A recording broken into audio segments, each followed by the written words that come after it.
Apat silang sabay-sabay na dumating sa Lasal Zobel, pero ang malaking tanong ngayon, pare-pareho ba silang mabibigyan ng malaking role o may ilan sa Chosen 4 na kailangang maghintay muna sa bench? Tara at pag-usapan natin yan. Matapos ng kanilang matagumpay na basketball journey sa Davao, nagsimula ng panibagong kabanata sila Maki Pellegrino, Matt Cayetano at GM Sanoria at Raisus Bahinteng bilang bahagi ng De La Salle Zobel Junior Green Archers. Hindi ordinaryong recruits ang apat, bahagi sila ng grupong tumulong sa Ateneo de Davao na manalo sa 2025 palarong pambansa at Asian School Games bago kumuha ng silver medal sa 2026 palarong pambansa. Kaya dala nila sa Maynila ang winning experience, chemistry at matinding expectations mula sa basketball fans. Pero kahit magkakasama silang dumating, hindi ibig sabihin na pare-pareho agad ang magiging role nila. Ayon kay La Salle Zobel head coach Gian Nazareo, nagsimula nang mag-training ang apat at nakapag 6 o 7 practices na sila. Maganda raw ang kanilang adjustment, humble sila,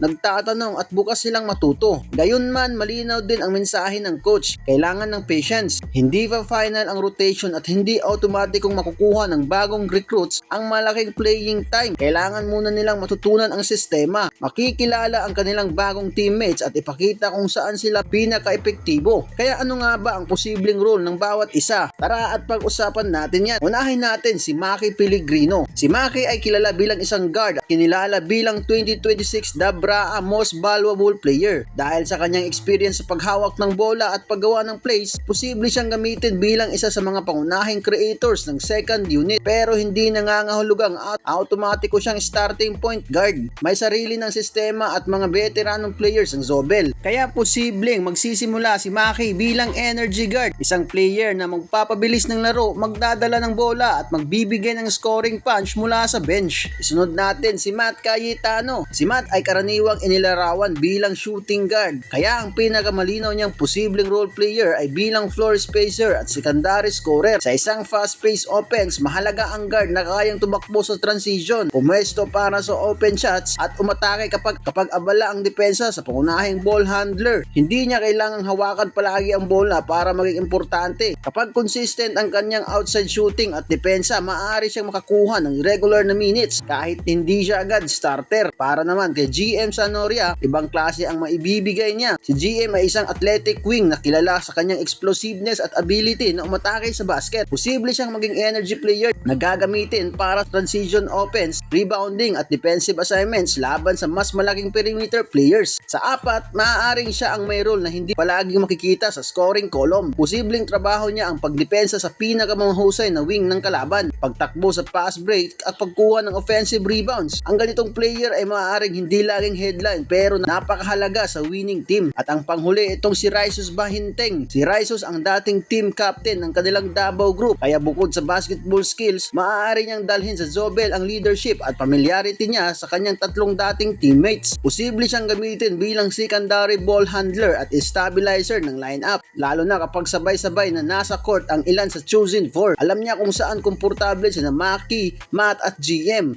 at dahil matagal silang naglalaro ng magkakasama, maaaring makatulong ang kanilang chemistry para mas mabilis sila makapag-adjust sa bagong sistema. Pero narito ang problema, hindi lang ang Chosen 4 ang kailangang bigyan ng pagkakataon. Galing sa Final 4 ang La Salle Zobel, ibig sabihin kailangan magkasya ang apat sa isang team na mayroon na ring sariling hierarchy at identity. Kaya posibleng hindi natin agad makita ang apat na sabay-sabay na starters. Mas realistic na unti-unti silang ipasok sa rotation. Maaaring isa o dalawa muna ang makakakuha ng malaking role habang ang iba ay kailangan munang mag-adjust sa depensa, physicality at bilis ng UAAP Junior Basketball. Hindi lang ito tungkol kung sino ang pinakamaraming puntos, at dito magiging interesante ang kanilang storya. Ang tunay na laban ay kung sino ang pinakamabilis na makakaintindi sa sistema, sino ang magiging consistent sa practice at sino ang kayang tumulong kahit limitado ang touches at playing time. Sa ngayon wala pang opisyal na announcement kung sino ang magiging starter o eksaktong role ng bawat isa. Ang coaching staff mismo ay nagsasabing work in progress pa ang kanilang integration sa team. Pero based sa kanilang playing style, maaaring ganito ang hati. Maki bilang creator at attacking guard, Matt bilang shooter at secondary scorer, JM bilang athletic wing at defensive energy player, Raisus Bahinteng bilang secondary playmaker at leader sa group. Ang tanong na lamang ay kung sino sa kanila ang unang makakakuha ng tiwala ni Coach Gian Nazareo. Para sa inyo, sino sa Chosen 4 ang unang magkakaroon ng malaking role sa Lasal Zobel? Comment ang inyong opinion sa baba at huwag kalimutang mag-like at mag-subscribe sa ating YouTube channel